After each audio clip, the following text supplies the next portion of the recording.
Amukira nkethi ciakwa muraithiria wa Meru TV arakunthi ori nkirigagira kiume giaku ni kiambiritie bubu agare ntuku ya Jumatatu tariki 18 cia mweri wa Disemba kagita kathigunku mwaka wa 2023 kagita karia tukurikarikiria mwaka juju wa 2023 na ntuku ya narua kiri mubango jotu turingeme ni turi na mugeni wetu ura ni Bishop Burmonda ura tukwenda kutha tukiariria na mantu jakoni Ndwaa Cia Kimicii na nkwenda mbere tuturambirie mubango ombe kwithirwa gigukethagia akwire aritaga ngugi na kanisa eriku na mantu jawe ya kimuturire kenda twitana mbere na mubango John tukwena narua. Karibu sana Bishop, ombe kwithirwa gikethagia muraithirio Meru TV umwire uri u kanisa era witaga ne ngugi twitana mbere.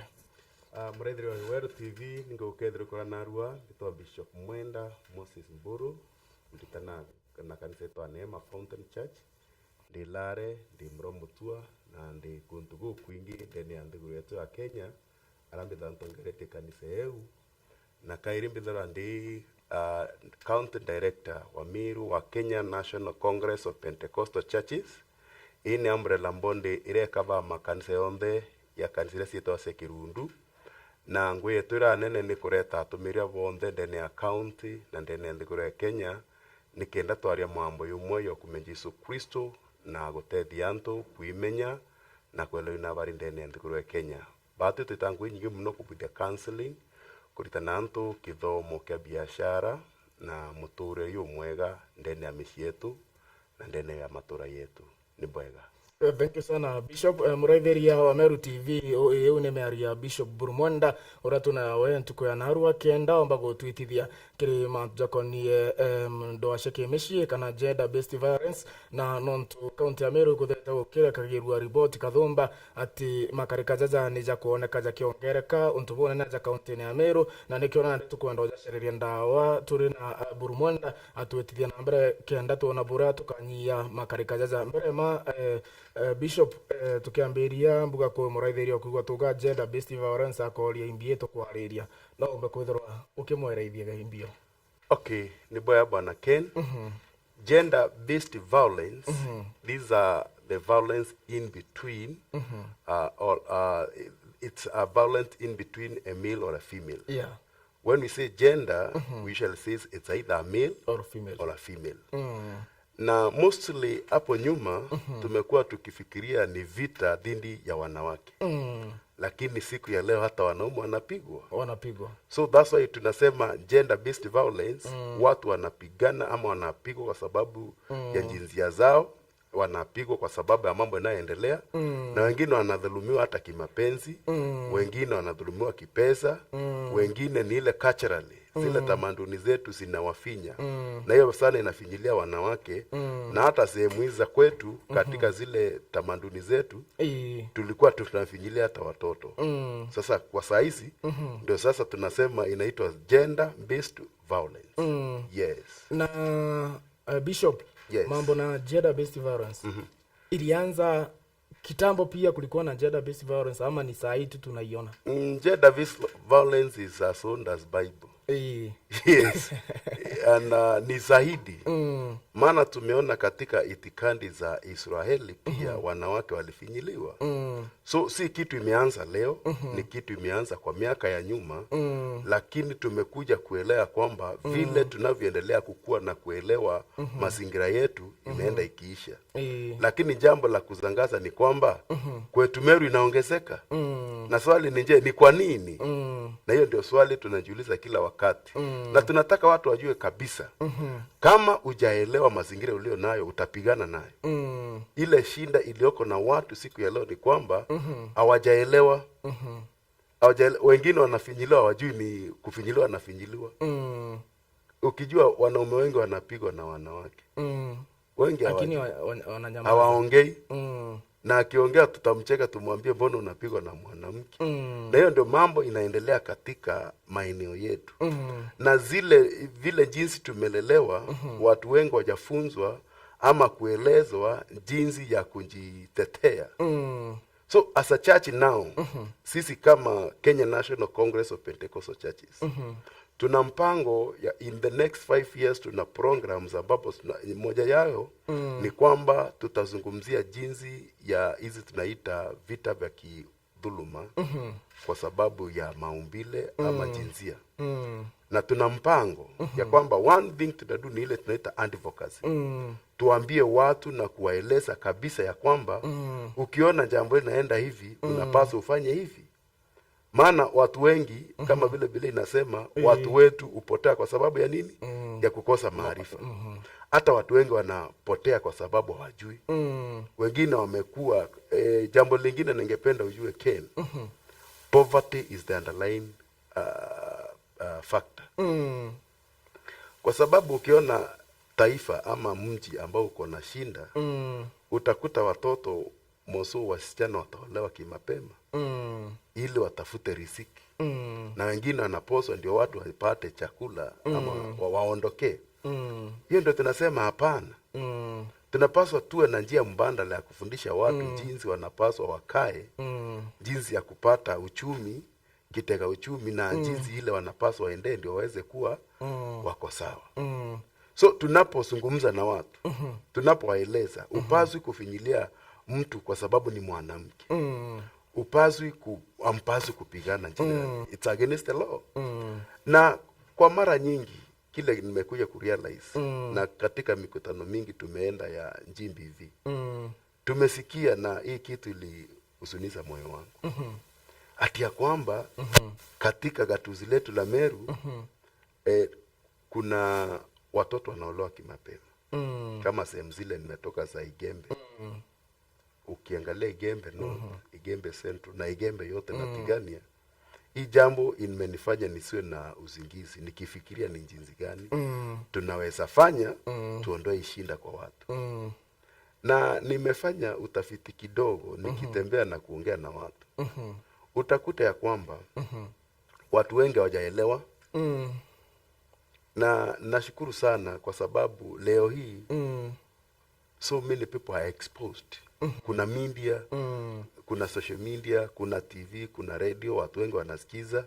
Na ningeomba watu wetu wa Meru tuelewe na tupate jinsi mambo ilivyo. Utakuta mara nyingi watu wamepigana ama mtoto ametolewa shule amepachikwa mimba.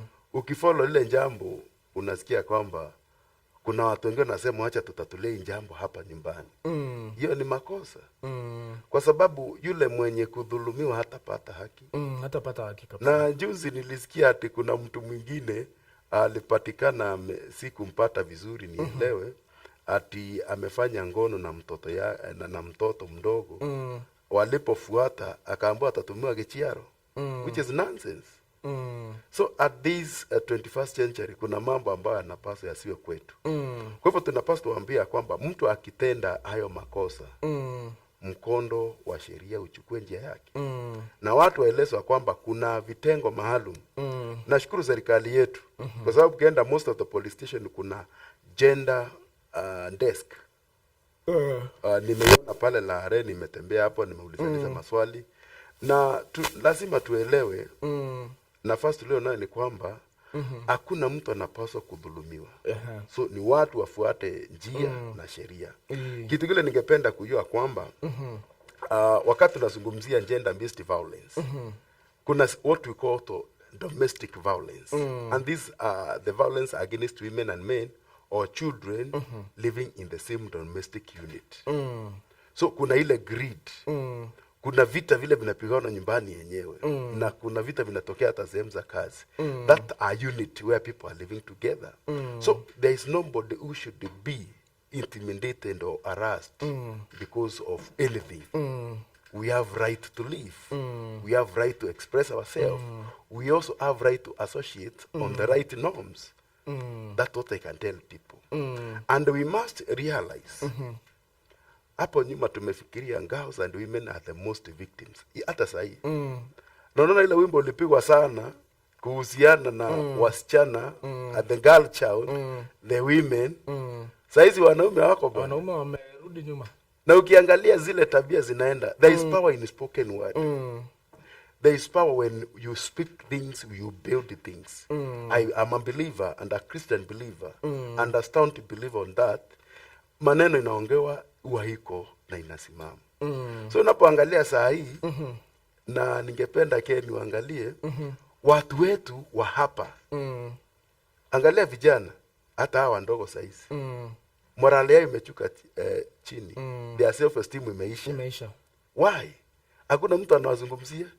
Na sisi kama Kenya National Congress of Pentecostal Church, the umbrella body, tunasema we do the advocacy and empower the male child.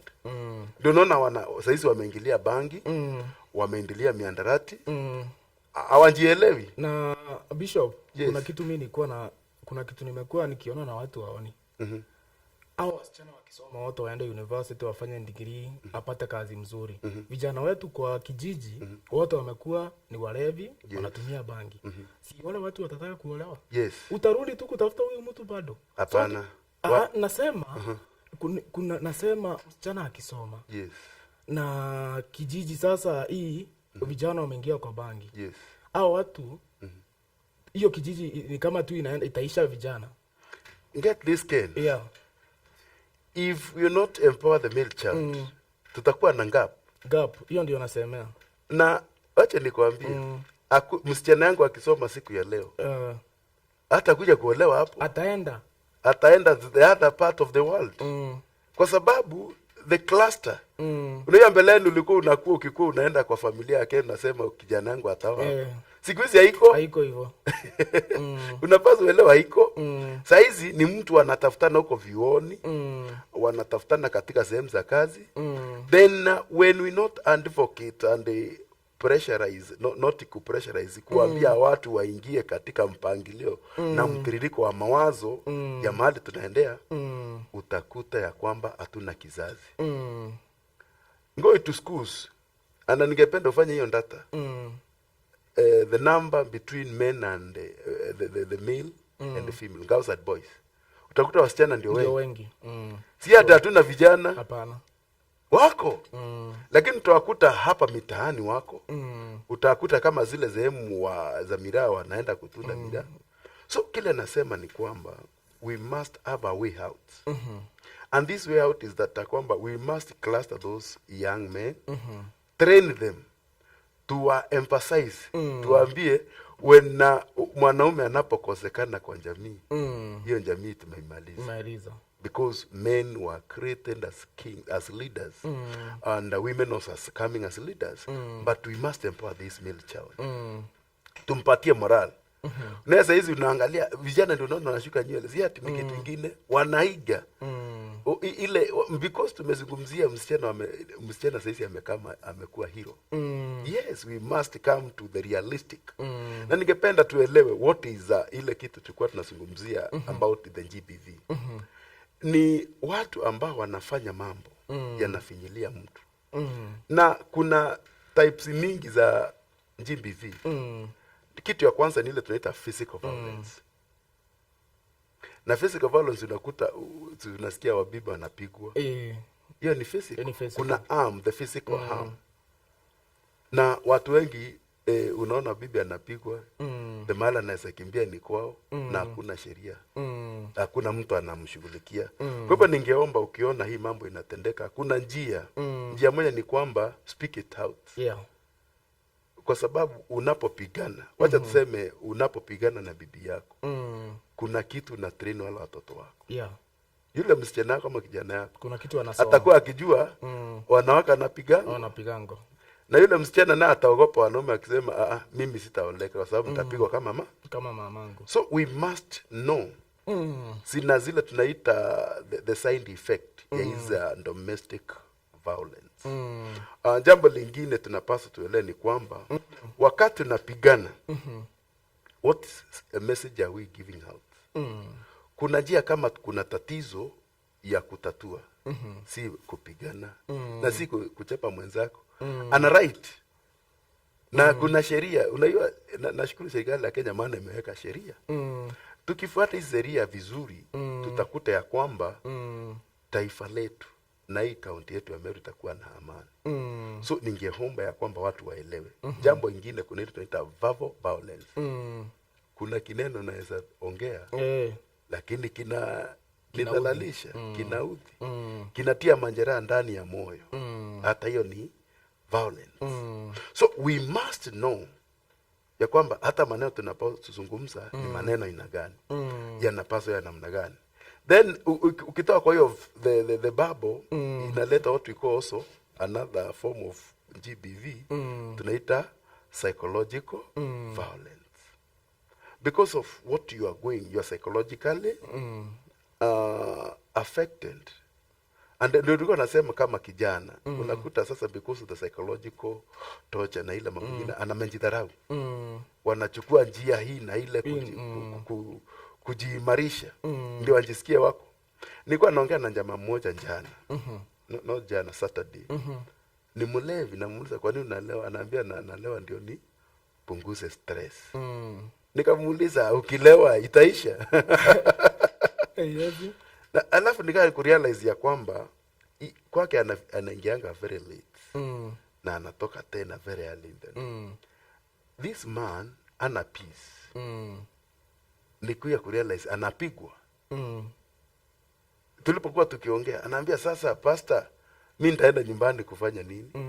Kwa sababu kwangu hakuna amani. Mimi ukiona nakimbia hapa, na of course akipata hata kama mimi anakimbisha nyumbani na ingine anaenda kulewa. Ana peace, na ndio mahali pale mtu anapaswa akae. So unaona this man is affected.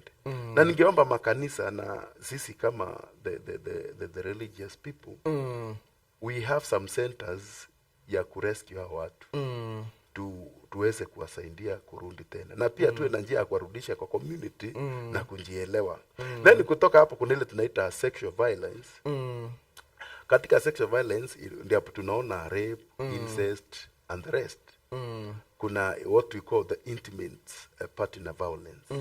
Mahali pale huyu ni sasa ni watu wanapendana, wako pamoja na wanaumizana. Wanaumizana kwa sababu wanataka sex. Of which people need to be prepared on that. And again also kuna what we call the socio-economic violence. So unaweza kuwa mimi niko na pesa na uko na pesa. Mimi nataka nitumie yako na yangu nimeficha. Ama yangu mimi itaki itumike. Hii ni both sides. Kuna wamama wanapata mshahara na haitumiki kwa nyumba, wanasema it's your duty as a man to provide. Yake ni ya starehe zake. Na unamfinyilia kwa sababu pesa ni yake. Hapana, we must have a way out ya kuzungumzia mambo mengine. Nimezungumzia but hivyo umewaambia types sababu watu wengi wanajuanga mbili. Physical na sexual. Hapana, ni mingi. Ukiambia mtu mpe example GBV, anakupeanga hizo za rape na hiyo akupiga mtu. So that why tunawaambia kuna pia economical, hizo za pesa mtu anakanyangia zake ndio mtu asitumie. Zake afiche, watumie za huyu mwingine. Na tena za mtu mwenye, for example, a man anaambiwa anapaswa kujua vile kitu provide. So mwanaume analipwa kama 30k. Bibi anapata around 80,000 na yake ndiye anaficha. Hii 40 ndiyo inalipia hizo shule watoto wako zote kubwa kubwa, sababu payslip ni wako na payslip mbili. So bibi akisema watoto waende shule kubwa kubwa, hizi zinalipa fee 20k to 50. Unasikia 40k ya mwanaume ndio tu inaweza mpaka mwanaume anachukua maroon kwa banks ndio afanye vile bibi yake. Pia hiyo ni violence. Yeah, that's what we are calling socio-economic violence. We must know that God created us in a special way. When we come into a marriage, we become one. That our thinking, our focus should build this family in a harmonious way. Yeah. There's what we call harassment. It's also a form of violence. Yeah. You should not be harassed. Tuseme umeenda kuna sehemu ambazo hata katika sehemu za kazi ladies wanakuwa harassed and also men wanakuwa harassed. Unasikia ile maongezi mahali yanaendelea, kuna some part you are not supposed to touch your partner because you may end him you may end harassing him without your knowledge. But people must know these are all types of GBV. And they are all there. Na Bishop, pia kuna mambo na gender-based violence ya kazini. Places of work. Hiyo pia inachipuka na watu hawajarealize sana, lakini iko kwa wingi sana. Iko kwa sababu unakuta watu wengi wanafinyilika. I heard a story some few years back ya kwamba kuna msichana alienda kutafuta kazi na yule mwenye kumpea kazi anamwambia tutalala kwanza, you do sex first. That is the language sasa iko kwa kazi. That's very wrong. Utakuta mtu mwingine yeye uko mahali pa kazi but anakuseduce. What will come up? So we must know and understand that when ikiingia kwa kazi wacha tufanye kazi. Kwa sababu hii mambo iko na inatendeka. So tunapaswa tuelewe. Na tunapozungumzia gender based violence. Hata FGM is a form of a violence. Because it's against the law. Unafinyilia mtu anaweza kuwa na consent yake. Inakuwa sasa inakuwa ni cultural. Vile tulikuwa tunasema culturally mtu anaweza fanyiwa dhuluma na hawezi ongea. Na Bishop ni hapa kwa FGM. This side of Egembe kuna wakati zilikuwa. Saa hii siko ama simepungua. Tentatively sina data. Na kama ziko ni very secretively. Because I know in the year 1995 we really fought. Wakati tulikuwa tunazungumza mambo ya HIV and the rest as we are doing the anti-focus of HIV and FGM, silienda chini. Na by that time nilitembea nikatoka sehemu hizi. Nimerudi just 2013 na niko area hii sasa niko Meru County. So sina ile data kamili but zinaweza kuwa ziko kisirisiri. But kile nasema ni kwamba lazima watu waelewe. Kuna what we call the alternative right of passage to the girl child. Zamani huku kwetu wa Meru alikuwa anafikiria msichana akitairiwa amekoma wa kuoleka amekuwa mtu mzima. That nonsense. So we must know that kwamba God as na kuna community zingine hata wale wanafikiria kama ujatahiri msichana hajakoma. But that's not the thing.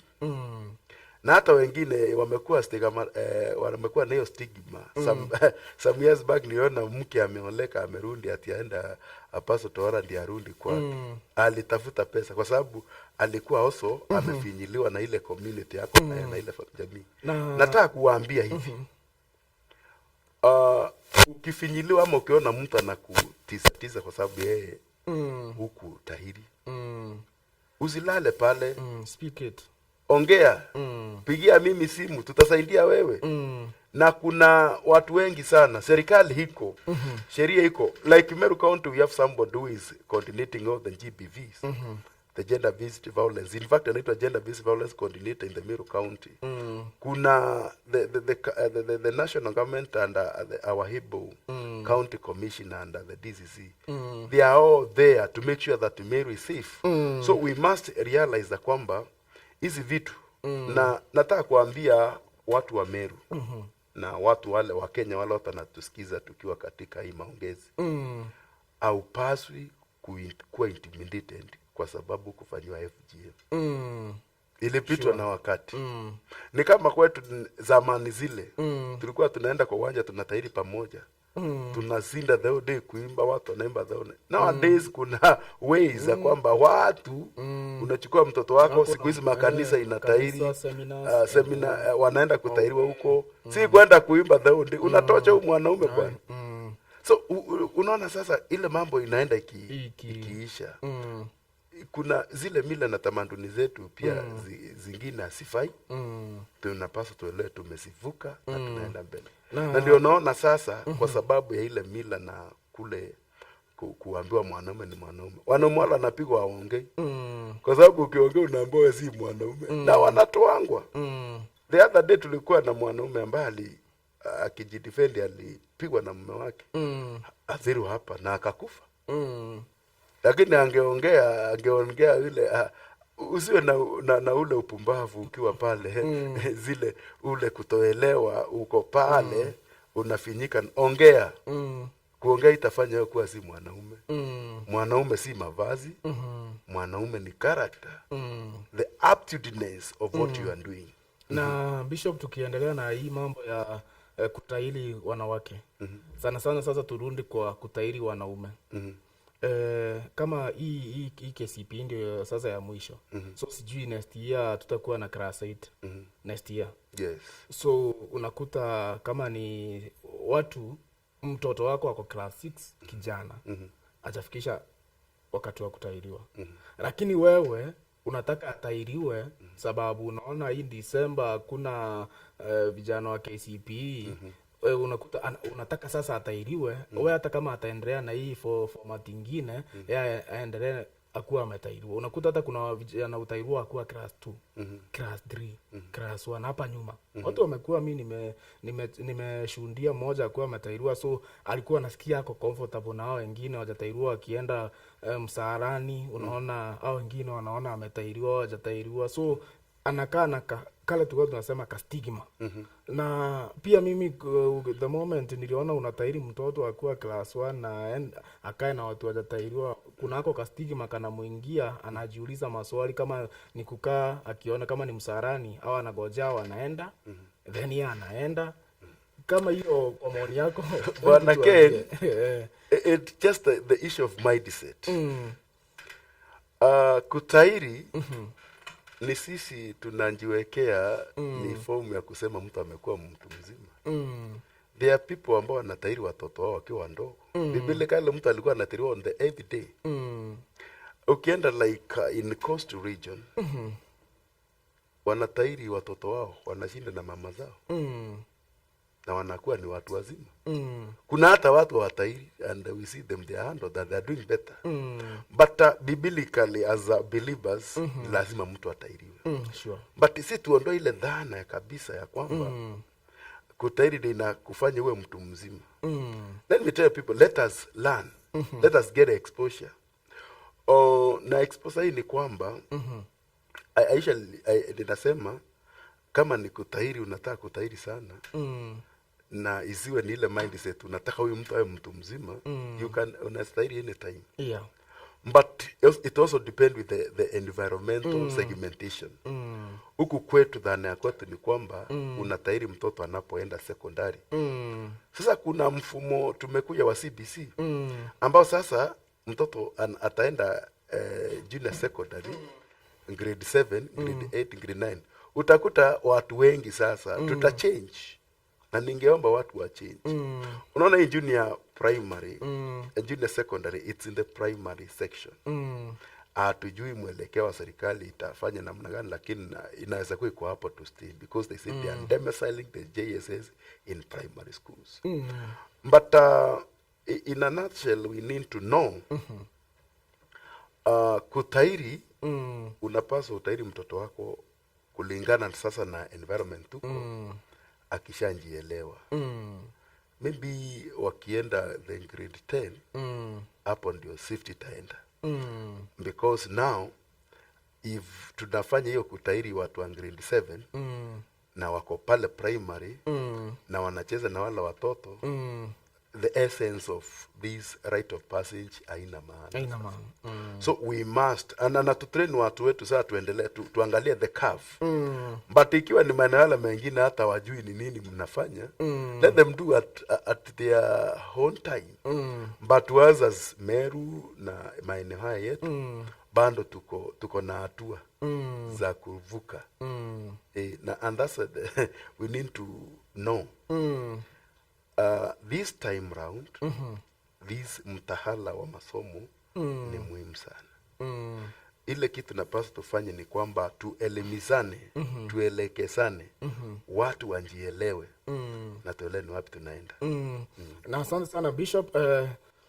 Muthikiria kana muraithĩria wa Meru TV tuthete na mbere na orero antuko ya narua kiri kwarire manja koni Ndwaa Cia Kimicii shekimombere nara antu kainge betherite bakinya iruende bakara kwari na antuko na ruturuga omba kuthoro kinya irua ukomba kwithiro kiaragia ne kenda ukomba gutetheka Bishop Mburu bare aja bakomba kwithiro bagigutethagia na twetete na rwarero wetu kana ikuthirite na ndi tugutegera types mifano eje kwina factors ici tukugaga na ndi poverty. Ndenda mono wira muraithĩria wa Meru TV factors ira mono igutuma gender based violence ikongereka aja Meru twambĩrĩtie na point ira tubati kwarĩria mono ya poverty na ora tukaeradicate mantu jaga. borankera antu beto bamiru antu baitangugi kwina ngui nyingi mu na twire kinya ekuru baitangugi nontu ukia kwithwa wi housewife na mukuru waku atikumba kureta mbeca iro ukumba kuona bukarwa tu lakini wetara ukaya na ithano nwake na ithano bwene 10 itu choke michi ne yetu anto baitangugi na ngui ni nyingi muno kurima kwina twita kurima biashara we should not have the waste ya vitu vile tuko navyo pale nyumbani kwako. Ile maji unasafisha na unaweza kuuza naye spinach na spinach ama sukuma wiki kwa utauza na upate pesa. Kuna watu you call the home based economy. Pale nyumbani unaweza uza chumvi na unapata pesa. So watu wafanye kazi na kazi ziko if at all, it's all revolves the mindset, kwa sababu tukiangalia what we call the white collar jobs watu unajua tulisoma tukiambiwa soma wakaajiriwa sure. Na even ndivyo mimi nilisoma nilipomaliza college nilitafuta kazi sana na good luck nikaajiriwa na Signal Freight. So nikiwa pale naangalia watu vile tunafanya kazi, nilikuwa HR pale tukaangalia but I came to realize that we can do better by creating awareness ya mahali kazi iko. Nilianza kuandika jarida kwanza niliandika inaitwa The Torch na nikaiuza sana Mombasa nikapata pesa nikatengeneza njia ingine ya uchumi pale tulisema the easy way out. The easy way out is that we were trading these chokoras tunaenda tunaotoa kwa kule viboleo na mama wengi kule Mwakirunge Mombasani tukawatoa tukawaleta tukawafundisha jinsi ya kuuza njugu karanga na tukawaleta pale kanisani tukawafundisha kutengeneza chapati na some made very well wakaondokea ile vituko na kutegemeana wengine saizi ndio landlord from ile kuuza chapati kuuza kahawa. It all change of mindset na tuambie wanaume tuondokee zile kwenda kulala kwa uwanja. Unajua mimi nimetembea Meru nakuta a number of like that men masaa saa 8 wamelala. Enda nyumbani mukachimbe mitaro utakuta mazamba yetu siku hizi hana benches kama zile zamani wakati wa Nyayo watu walikuwa forced kuenda kuchimba mitaro kwa mashamba yao.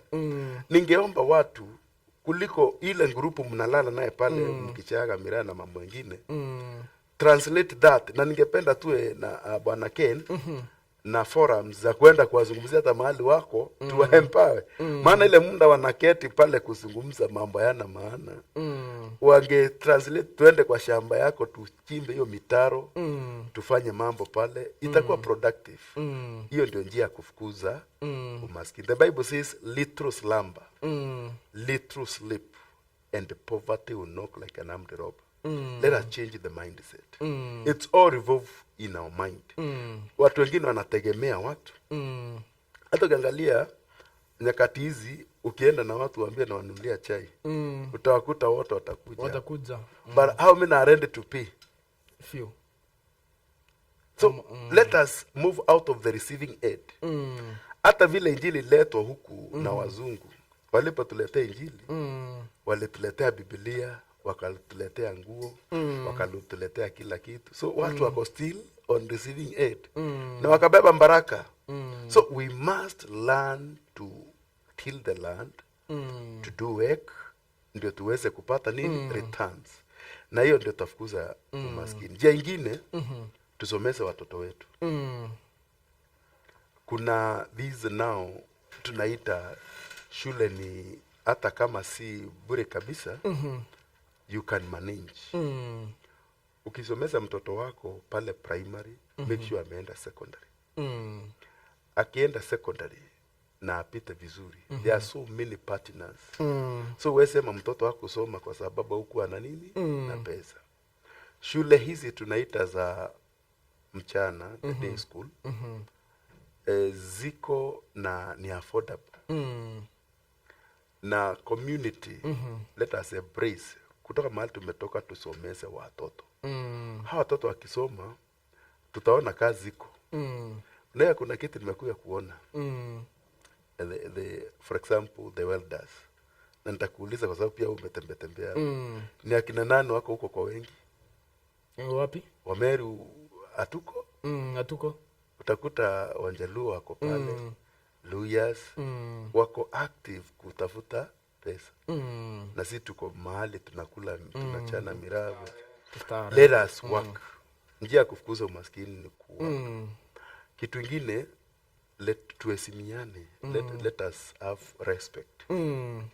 Na respect inaanza pale wewe utajiheshimu. Bwana Ken, kama unjiheshimu utaheshimiwa. So we must to bring ile sanctity ya community. Na community hata kama ni kanisani kule nje, whether you are a believer or non-believer, you are entitled to live harmoniously. Ukirudi hapa nyuma kidogo, I don't know your age, watu kulikuwa na zile social clusters. Watu walikuwa wanakutana pamoja jioni wanaimba. Utakuta community ilikuwa na umoja sana. Mimi ni wajana sikupata hiyo, mimi ni wajana. Utakuta watu walikuwa wanatoka in this village or other village. Na kulikuwa na morally they were very upright. But ukiangalia siku hizi watu wamekuwa so much segmented. Hata utakuta bibi na bwana they are online, wanachati wako hapa kuliko waongee. Utakuta mtu akaona hii mwingine ako pale anachati. So hiyo pesa tunatumia hapo, we can change it. And we must change our perspective. Vile vitu tunaita mindset. Our mindset should be focused on the production. Na utaona kwamba watu wala wanaleta wanafanya kazi ndio walete pesa kwa uchumi ni wachache. Tukitoka sekta ni mingi. Utakuta kila mtu akienda kufanya shughuli. Kama ni watu wakulima walime kilimo biashara, watu wala wafuge kibiashara, na watu wafanye mambo ingine inahitajika. Utakuta kwamba tumefukuza nini? Umaskini. And I'll tell you, Mary, we are blessed. Our land is very fertile. The other day nilikuwa Malawi. Inchi yao uwezi linganisha na kwetu. I'll tell you for free. But hii Meru, I usually say ni Canaan. Let us allow ourselves to work. Na tufanye kazi ambayo iko na msaada kwetu. Wala analima miraa, chini ya miraa wekeni sukuma wiki. Yuko watu wachimbe mitaro. Unaona mitaro unapoichimba hapa kando. Weka nyasi ya ng'ombe. Utakuta uko busy. Na utapata pesa because once you get this product unauza. Now what we are doing as Kenya National Congress, the umbrella body, and the church at large, atuambi tu watu fanyeni hivi na hivi. We are looking on various ways ya kutafuta soko. Ukilima mayai yako, kuna hoteli fulani iko tayari kununua. Ukilima kuku zako, kuna hoteli fulani ama soko fulani iko. Niko na huzuni nikikumbuka kuna project ilikuwa pale Igembe South. Ile kutengeneza mkate na viazi tamu. Na niliposikia ile habari nilifurahia sana na nilikibia sana kuona vile kunaendelea. The other day went nikakuta asioni. I felt bad. So we must have sustainable way and means of doing things right. Na tutazidi kufanya hadi kusomesa watu wetu na kuwaeleza. Na watu wasome. Hakuna mwisho wa kusoma. Watu ukipata time you can now stand online, unaweza enda shule. Kuna college mingi sana hapa mtu anaweza fundishwa jinsi ya kufanya. Ni watu wanjitie moyo na watu waelewe ya kwamba hata ukiketi hapa brother, haufanyi kitu. At the end of the day unahitaji kula. Utakula vikitoka wapi? Utalala njaa. Utaenda kuiba. Asubuhi nikija hivi nimekutana na vijana. It was 5. Waliza mnafanya nini barabarani? Ati ni watu walikuwa naiba miraa. 5. And I thought, what is the triggers? Unaona sasa huyu mtu hiyo energy anatumia kwenda kuiba at that particular time. Huyo mtu na nimwambia atafuta nipatie watu muongee na yeye, kwa sababu hiyo energy inaweza tumwa ilime na huyo mtu apate pesa. Anaweza enda kwa mjengo na apate pesa.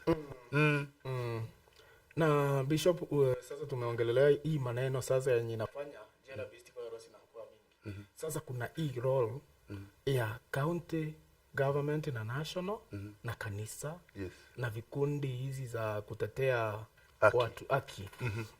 Ndio nilikuwa nataka hiyo sasa ikuwe topic sasa ya kumalizia, na sana sana kwa kanisa uligusia sana vile sasa church inapaswa iplay role yao. Kuna church dominion mingi, Methodist, kuna hizi zenu, kuna washikane vile pali kama ni kijiji yetu, zile kanisa siko hapo, programs zao za kumaliza gender based violence ni gani? So nilikuwa nataka kama ni serikali, ni wapi hapo serikali ya county inapaswa improve ku reduce gender BV? Asante bwana Ken. Jambo la kwanza nitakwambia, kanisa kazi yao ile kubwa ni kuzungumzia kuhusu amani. Na mimi kile nitakwambia, the Bible says God created man in his own image and likeness. Sasa sisi ni umbo la Mungu. Tunafanana na Mungu. What are we doing? Serikali naona imefanya, maana imetuita mikutano. Tumeenda mikutano, tumeelezwa, tumepewa the demographic data. Tunaelewa the status count iko. Now the role of the church is to do advocacy. And doing advocacy, we can do it from our pulpit. We have the mass. And what I would like to see now, the county government and the national government, they need to train more people. They create awareness. Once they create awareness, and as we are saying, it is in this way that we will be able to reduce. Na tuambie watu the channels. Unakuta tuseme, for example, mtu amekuwa raped. Tunasemanga ukiwa raped, usikimbie polisi. Kimbia hospitali kwanza. But watu wetu wanakimbianga wapi kwanza? Polisi. Kwa polisi. Yes, kwa polisi ni vizuri, but kimbia hospitali kwanza. Maana tukienda kwa polisi tunaambiwa kimbia hospitali kwanza. Why we saying uende hospitali kwanza? Ndio so that kuna magonjwa inaweza kuwa maana ulifoziwa sex. Na pia zile exhibit daktari ataweza kuwa na ripoti kamili. Na naambiangwa na nafikiri napaswa report within immediately before 72 hours. How many people knows that? So the role of the church is that let us amplify to see that. Serikali inaendelea na sisi tuungane mko. I'm saying, and as a Kenya National Congress nikuambia, hii ni umbrella body ambayo inaunganisha makanisa yote. Kuna NCCK, kuna zingine, but in Meru County we are taking the lead to unite. Na tuko na segmentation up to the ward level.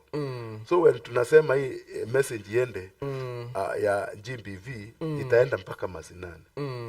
Na me personally from my seat as the county director, tungependa watu wote waelewe ya kwamba vita dhuluma dhidi ya jinsia ni mbaya na ni dhambi. Biblically tunaona vile ilifanya. Unaona what David did. Si aliua Uriah because of the Seba. Unaona akina Amnon na Tamar. Hiyo ni dhuluma. It's GBV. Na utaangalia critically where we are now. We must align ourselves that we need to do advocacy. We need also to talk to the society. That the perpetrators, the victim and the survivors, we need to safeguard them and bring peace. We integrate them within the community. That's the role of the church. Jambo lingine, unajua kanisa wachungaji tunazungumzia the nafsi. Unaenda unaongea na mwizi anaacha wichi, anaanza kuiba, unaongea na malaya anaacha umalaya. Hizi vitu yote, let us speak it and speak it. Let it become part of what we are doing. And I'll say, together we can stop GBV. Tukiungana zote, national government, county government and the church. And we will not stop at that. We will stop at least when we hear in Meru, at least tumepunguza. Tuko mbaya. Na Bishop, kwa hii mambo ya vile serikali ya national na county itasaidia kumaliza GBV, kuna hizi scenario zingine naso, unakuta like in this side of Egembe, unakuta mtu ni businessman mkubwa sana wa miraa. Akona shamba kubwa, biashara ya miraa yake inaenda vizuri, so he has money. So tuseme hapa akisemekana ameripu mtoto wa primary, au wazazi wa mtoto wakuwe na wao wako na poverty, hawana ile uwezo ya kukabiliana na huyo mtu. Hata wakimpeleka kwa chief, huyu mzee anapatia chief 3,000, 2,000, chief ndiye akajangia story. Imekuwa pia ni challenge sana sababu nazo tunasikianga hata Biblia inasema pale kuna pesa pesa inakuanga na some honor sababu it's right. What you are saying is very true. But unajua sheria tulipata katiba 2010. Ningependa kuambia watu wetu wasome katiba. Kuna mtu above the law, whether you have money or you doesn't have money. Chief ana uwezo wa kuprosecute mtu yule amefanya rape. Kuna sheria, aende afungwe. Jaji azungumze na yeye. Kuna sheria ambazo zimewekwa. I think I was saying that kuna sheria ya GBV ya gender based violence imepitishwa kwa mbunge. Next time I'll come with it. So ni watu waelewe, unapopata mtu amefanya rape, hii kesi ya chief, hii kesi inapaswa iende iripotiwe, mtu aende hospitali, huyu mtu aende kwa mikondo ya sheria. Na wakiona kama mambo yaendi vizuri, tafuta activist, pigia mimi simu, pigia wengine. Kuna njia ziko mingi. Si hata kutafuta, kuna njia mingi sana. Shida ya watu wetu Mosu hapa ni watu wapendi haki na wapendi kuongea ukweli. Because kama utaongea ukweli utasindika namna gani? Huwezi saidika. Na utakuta hii element ya uongo iko everywhere. So let people speak the truth. Sioni mahali pale mtu amefanywa rape, my brother aenda aseme nimetoa pesa. Kuna mtoto mmoja alifanywa some years back, that is in 2007 or 2006. We followed that case, na mwenye kufanya hiyo kitendo alifungwa. Today wale watu walikuwa nafikiria ni mbaya, walikuja kuona ni mzuri. So lazima tujua kwamba hata kama hatuongei sana, you know, actions speak louder than words. Let people know and let it come clearly ya kwamba sisi unapopata lili tatizo, kuna sheria, kuna njia. Unaona serikali, the government hawezi weka gender based violence desk in every police station bure. Hata kama utaogopa ama uende ukute mtu pale akuintimidate, pigia pastor yako. Pastor asipokusaidia, sisi kama umbrella bond tuko. Na wacha hata umbrella bond, kuna ofisi ya kiserikali, kuna DCC, kuna ACC, kuna huyo chief. Na atupasi kuongea ya kwamba mimi napenda kuona hiyo kesi ya kwamba mtu amefanywa kitendo ati mtu ametoa pesa. Tutajua tuko Kenya gani? Kwa sababu Kenya iko na sheria. We have a very competent team from the national government. Also our county commissioner is doing great work in this county with his team ya GBV, akina Julia and the rest. Na mpaka pale mazinani lazima Meru ibadilike. Na njia ya Meru kubadilika ni kwamba kila mtu ajue njia yake na haki yake. This is the time we need to say, kama vile Isaiah 60 inasema, arise and shine. Meru lazima tuinuke tuondoke hivi tuko. Yes. Na sisi kama kanisa hatutanyamaza tena. Maybe kanisa labda ikuwa na knowledge. We need also to get these information from our desk so that we can do it. Watu waelewe the clear picture of what is going on. Na tuambie watu usifiche uovu tena. Tunataka unajua Meru live about the GBV peke yake. Kitu kingine nishangaza, the other day tulikuwa na mkutano na Minister of Health alituambia hata ukimwi imeanza kupanda. True. Na shidwa kuliko tuende mbele tunarudi nyuma. Mimi nakumbuka because we are the first people trained on mambo ya HIV. Vile mambo ya stigma na nini. Sisi ndio watu wa kwanza tulitrainiwa hapa. Miaka hiyo ya nyuma na kanisa. The church, kanisa ndio hapo tuchukue katupeleka Nairobi tukafundishwa mambo ya GBV kabisa, mambo ya HIV na tukapiga kampeni kabisa. So saa hii ukisikia inapanda unashindwa you see there is no gaps. Hizo gaps tunataka kuambia hakuna myth tena. Na nataka kuambia watu tuondoe myth katika mambo. Ni ukweli mambo inatendeka. Na hii mambo inapotendeka tunataka kuona hizi rate hizi percentage zote zimeshuka. Ali hatuwezi kosa zile ndoto watu nini akitu from nilisikia tuna 36 kuna ile tuko 24 kuna nyingine tuko sui what. Nataka kusikia at least tuko 1%. So tunataka tuambie na kuna kitu kingine.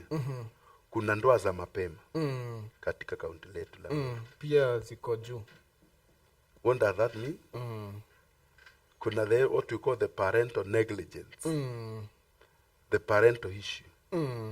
Kwa sababu sioni pale mtoto wako wa few years ambao yafikisha 18 years.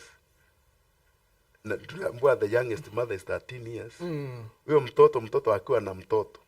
The other day I was talking to my deputy secretary ananiambia kuna msichana ameenda mahali akashangaa sana akuta watoto na nini na watoto. What does that mean? It means that wazazi parent tumesahau our roles. We have neglected our parental obligations. Ni sisi tumechangia kwa kiasi. As much as we say kuna exposure ya technology, there is that element ya mzazi kushughulika mtoto ako. Na hii ndio kitu itatusaidia. We need also as a church tuite wazazi tuwafundishe on parenting, tuwakumbushe. Zia toku wafundishe, tuwakumbushe malengo na njia ya parenting. Na pia tuelewe ya kwamba zamani ulikuwa unazaa mtoto anakaa siku chache hata bila kuona. Leo akiona. Mdogo ninaona watoto wangu wakichukua kuingia kila mahali. So lazima tuwaeleze na ni vizuri pia tuongee maneno mambo ya sex. Tuwazungumzie kabisa kuliko wakati tutakuwa na watu wengine watu. So easy early teenage pregnancy sisi kama kanisa tunazikondea. Na tunasema kwamba once people are empowered na waelewe tutaona. Na the other day nilipata story ya kwamba kuna shule watoto walikuwa wanafanya sex in the classroom, which is very bad. So we must know that kuna mahali mambo hata sisi wazazi let us have some decency of doing our things. Because when as these children grows they are learning. So if we are not very keen tutawafundisha mambo. Asante sana Bishop. Muraithiri wa Meru TV tukugwatanirite na Bishop Buru Mwenda uromba kuthwa gitwe reithagia mantu kathomba tuomba kutha tuitegera mantu mwanya konie Ndwaa Cia Kimicii na tukumba kutha tukithomaga mantu ja maingi otorita na mantu ja maingi na nkomba kutha tukimushoga kairi ombe kutha gitweresa mantu jangi jaraja kumbuka ja kaunti ya Meru jaraja omba gutuma kaunti yetu igashoka na nyuma na Bishop na ndeu ki migambo kwe muthia twiri kairia umbe kuthorokira gana ndi muraithiria wonde na ruga ya Kimeru mwire uro norombo kugwathania huduma cienu na arabulita kanisa yaku na reri namba cia thimu norombo kugwata kenda bumba kwaria nkuruki. Okay, muthikiri na mutegeri wa TV ya Meru TV kwa Bishop Mwenda Moses Buru wakwa ni lare itanagansetwa Neema Fountain Church mwero mutua na lare ndibwira tukiakwatania twimi ugakothwe na thina ukenda maromba ukenda counseling tukaranire na namba 0726893610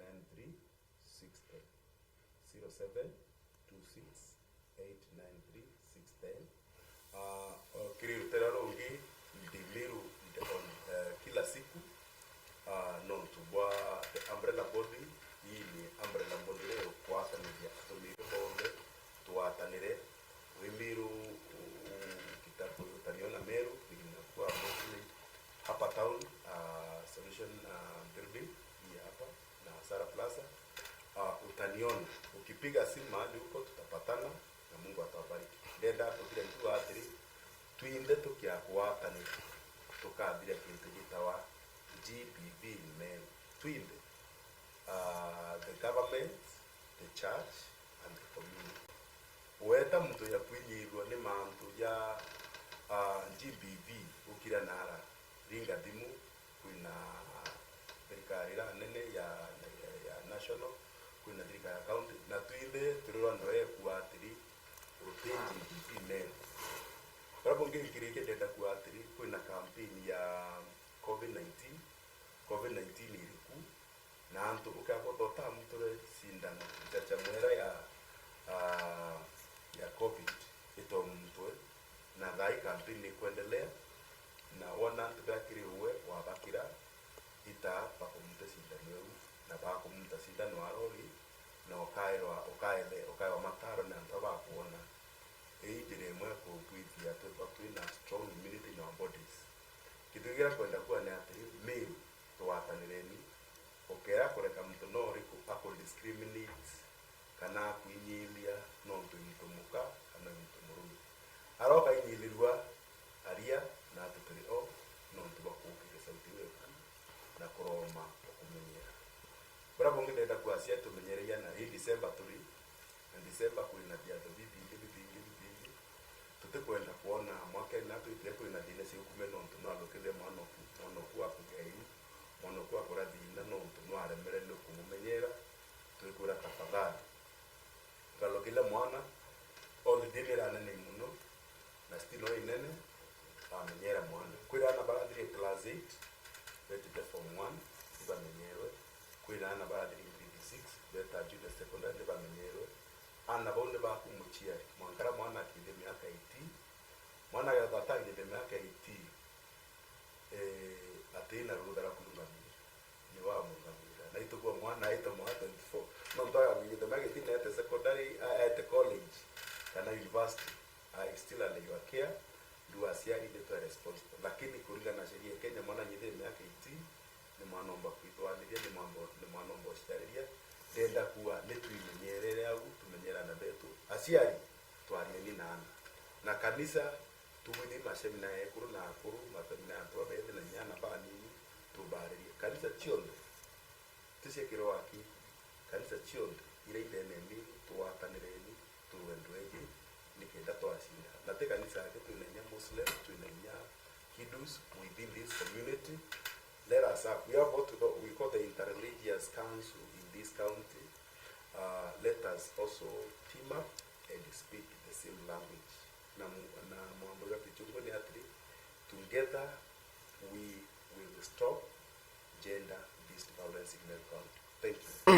Thank you sana Bishop. Oninte ongera ntitaura muraithirio Meru TV akuigwa jonde turitani ngugituthirio maskini kenda tukomba kurungika githina kiki kigwitwa GBV aja county na Meru. Muraithirio Meru TV jokari mubango ja turingeme tukugwatanite na Bishop Mburu Mwenda gakondera kagita gake gatucemana kari mathaja ogoro kirinta to cia Meru TV rieto riakwa ni ukambita Ken Murithi.